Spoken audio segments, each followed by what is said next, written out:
Stay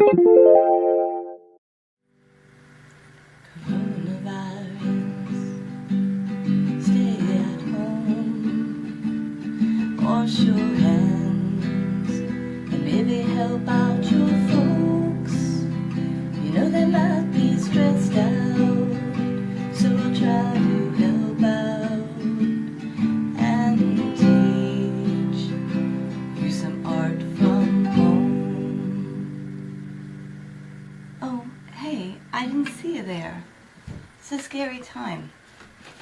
And scary times can cause you to do strange things, like purchasing matching tracksuits for your entire family on eBay, even when your husband says, "It's not a good use of our resources to panic buy matching tracksuits. I hope you didn't do that."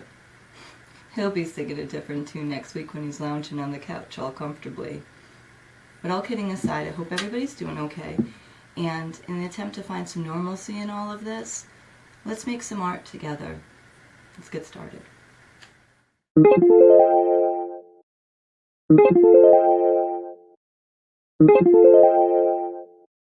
Hi everyone! Today we're going to make a sketchbook. This is something that most of you have done before with me, but we're going to do it in a couple of scaffolded ways with different materials that you might have around the house. And in case you don't have some of these things, we're going to approach this from several avenues. Ultimately what we want to do here is have a sketchbook or something that you can go around and draw with. Okay, so these are the materials that I've gathered. First we need some cardboard. I've got a shipping box that a 45 record came in. This is sort of a perfect little size. But you could also use a cereal box or a cracker box. We just need some cardboard. This is a little bit heavier, it's corrugated. You can use an Amazon box, anything that you have around for cardboard. But if you have food boxes, it's okay if it's a little bit thinner too. We have an adhesive. I have some wet glue, it's Elmer's glue, and a glue stick, you could use that as well. Some tape, any kind of tape will do, you won't be seeing the tape.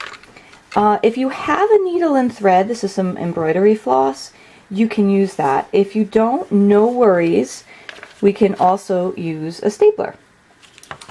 We need something like wrapping paper or something that will be the book cover. Anything will do for that. And then we just need some paper.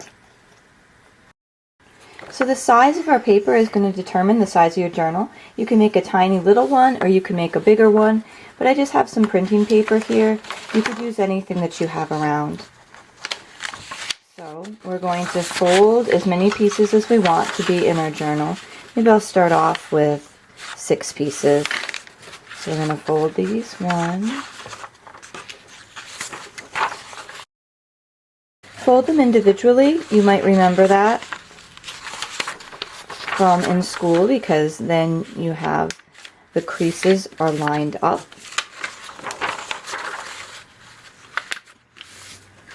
You went past 6 pages. I have 4 by my count. Are you going to fold some too, Tavish? I'll try. That's a good idea. Mr. Grapey help?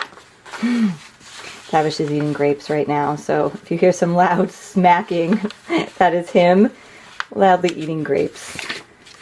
The last of our fruit. Okay.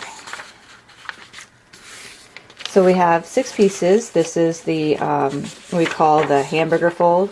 It's like a hamburger as opposed to a hot dog fold. Though, theoretically, you could do that if you wanted to have a tall, skinny journal. And just to conserve things, I'm actually going to cut these in half to make a little bit smaller of a journal. But before I do that, I'm going to put each one inside the other. I want to do that. Okay, we'll take a stack of paper.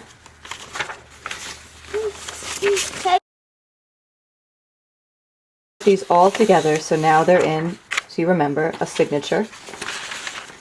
I'm going to fold mine in half, and I'm going to just fold it in half again just to see where the exact half line is. Like this. You don't have to do the step if you wanted your journal to be this big. But I'm trying to conserve supplies here. And we're going to cut I found one. I fold one. You did. Thanks, honey. Keep folding. Okay, I got one more paper in my hand that I can fold. Okay. So my cuts are a little bit wonky as I'm doing this, bent over a tripod. But if that happens and it's all uneven, like so, you can go and then let me use a ruler to make some marks. Inside of mine. I'm going to put one inside of the other. Okay, that's what you should do. Can you do that down there on the floor, hon? So I'm making some lines to even this up. We try here.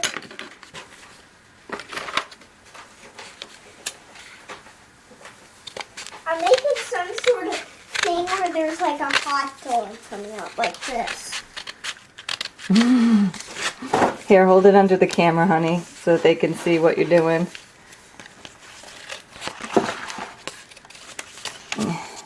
Tavish is making a paper hot dog. Yeah, maybe let me go get some sort of color that looks like, mine is not going to be for a journal. Mine is just going to be, I'm going to get red, and I'm going to go get a red marker and a red and a different color, like that kind of looks like bread, and make this into a hot dog, okay? That sounds like a good plan. You go do that.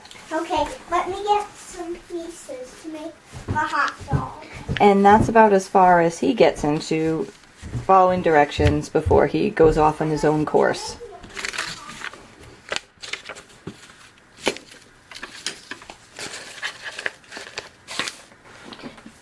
Now, if you want to do this like the style that we do at school, where you have two separate signatures, two separate packets, and then we glue them in like this, you absolutely can.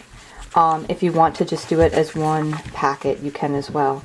But the next important step is that we have cardboard that is slightly bigger Hey, where's mine go? than our signatures. There's my paper hot dog. Okay. So if this cardboard is slightly bigger, then I can use this to trace on my other piece of cardboard so that I can have two similar sizes.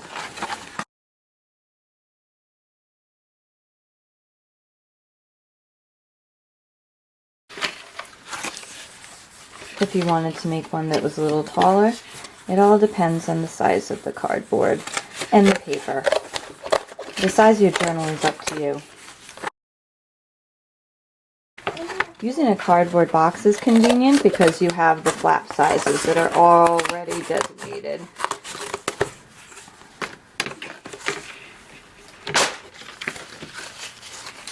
So these are two different size journals we can make here.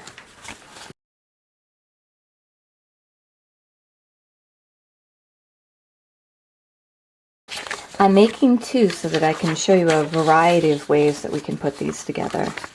So again, I have this signature here. This was the size of my cardboard, so I probably want to cut this down to fit within it.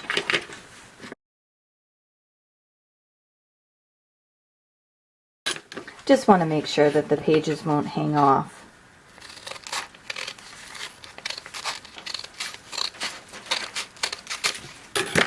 Okay, so we have one journal like this and one journal like this. I need a glue stick for 1 minute because I have to glue the other folded paper to the other so it can be like a glued hot dog. See, I colored it in.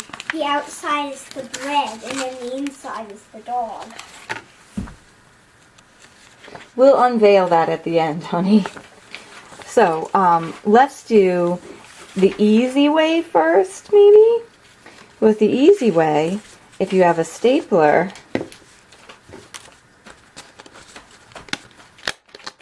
sorry, my gold stapler is still at school, so we just have little hedgehog. He staples with his butt.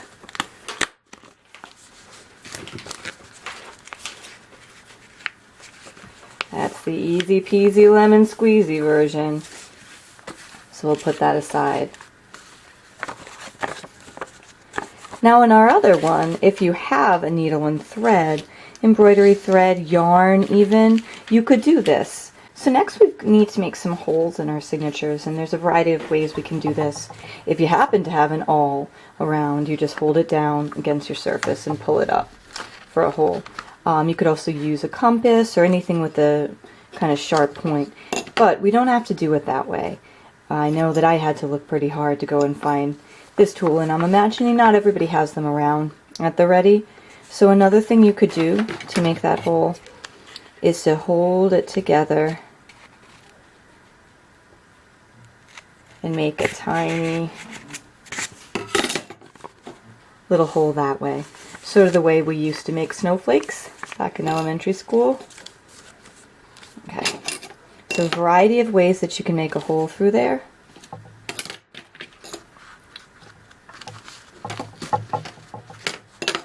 And then, if you have a needle and thread, you can use the needle and thread and do it just like we did at school. What we're going to do is take a length of whatever thread. I have some embroidery floss here, whatever you have around. And after this, I'll show you a way of doing this a little bit more simply. Alright, we're going to hold the two pieces together, wrap it,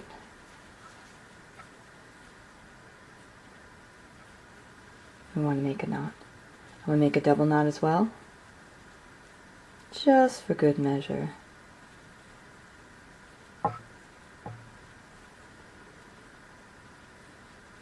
Alright, and then we're going to go in through the back,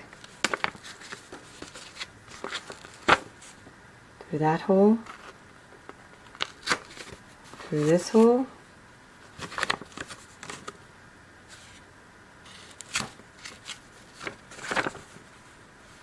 through this hole, and it looks like I didn't use enough. If you didn't have much more thread,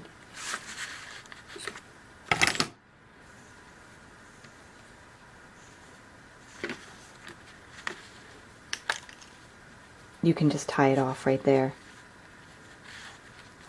I'm trying to do this in a variety of ways in case you don't have a lot of things. So, and I can even turn it the other way if I didn't like where the knot was, but this will hold it together. If you have more thread, you can go through again, as many times as you want and tie it off.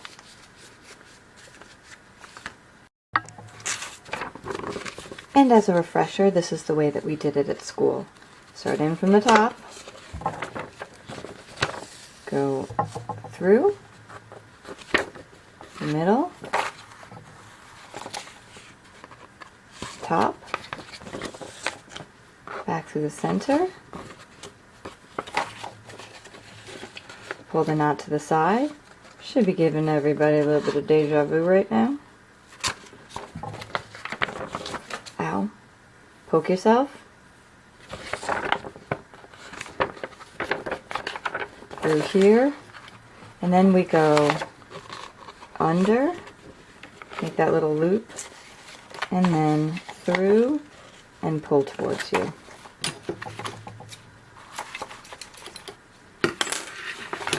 So now we have a signature like we make at school.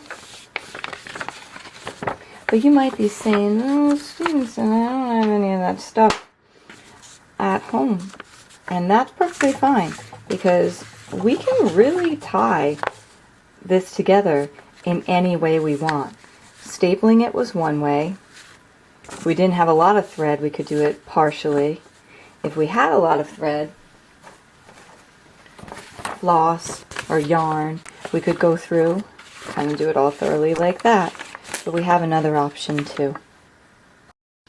And then another way to do this that's really, really simple is just take the paper, fold it, cut those little triangles out from the side,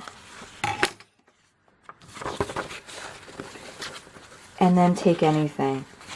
I've got a little ribbon here. You could use a shoelace, any kind of thread or string or tying material you can come up with, and all we have to do let's just tie a knot.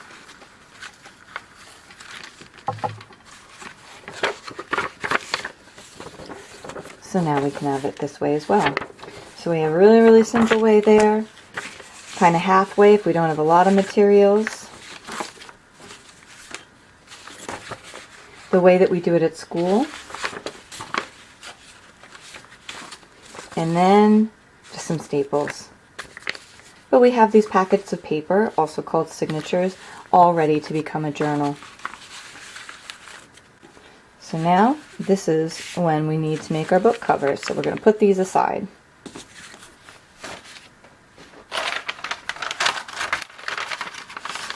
I use just a piece of wrapping paper. You could even just use regular paper and decorate on the front.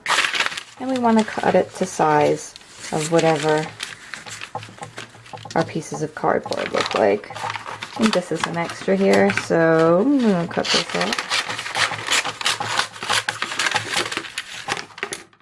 Alright, so that's good. We want about 2 fingers in between for a binding, and then we pull right angles.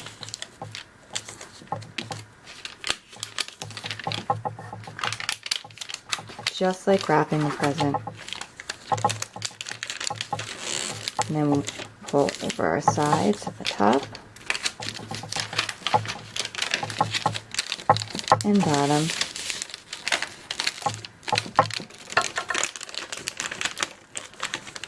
Really important here, and make sure that we keep this little parallel space in between, and these are all tight.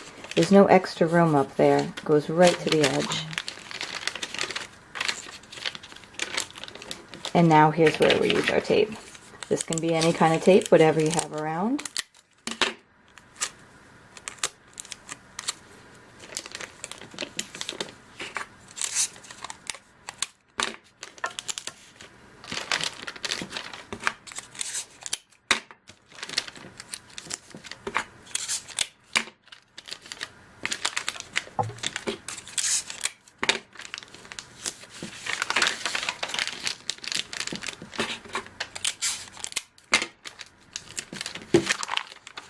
Book cover. Now all we have to do is glue our signature on.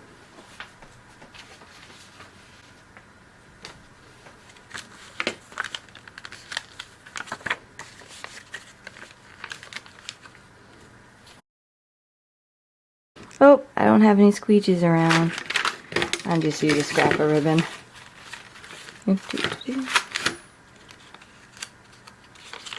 Now, at school when we made these, we made the 2 signatures, and you're welcome to do that, gluing one in here and one in here. But you can also just do it this way.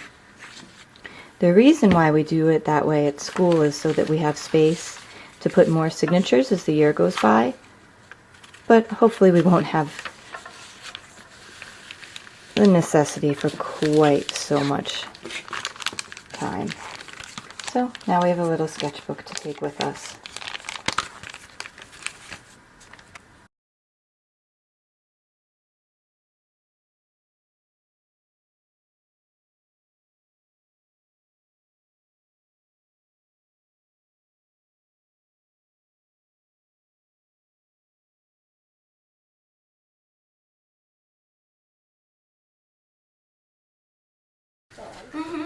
So it's just a sketchbook for a minute.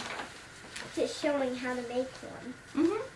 So earlier, Tavish was inspired by the hot dog fold demo, and he made a hot dog with his fold. If you have a little brother or sister, little cousins, or little people who are with you right now, and they want to help and make a journal too, just folding the paper, turning it into something. You can take some more paper, fold it, staple it,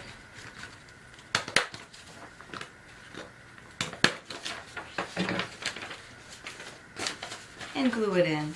So then you can have a little cute sketchbook, and you could go around the house and draw all kinds of things that you see, or foods that you're dreaming about and wish you had right now.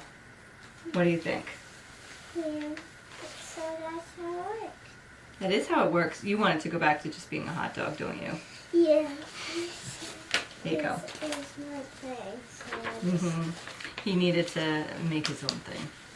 Well, I hope that you have fun making a sketchbook and using the materials that you have around. It doesn't have to be or limited to just the ways that I showed you. Ultimately, our goal here is to make a little sketchbook. And if you don't have any of the things to do this with, just using folded paper is fine. If you don't have the paper, that's okay too. All of the projects have different options and different ways that you can meet those objectives. I hope everybody continues to do okay, and I hope everybody is well. Say bye, Tavish. Bye.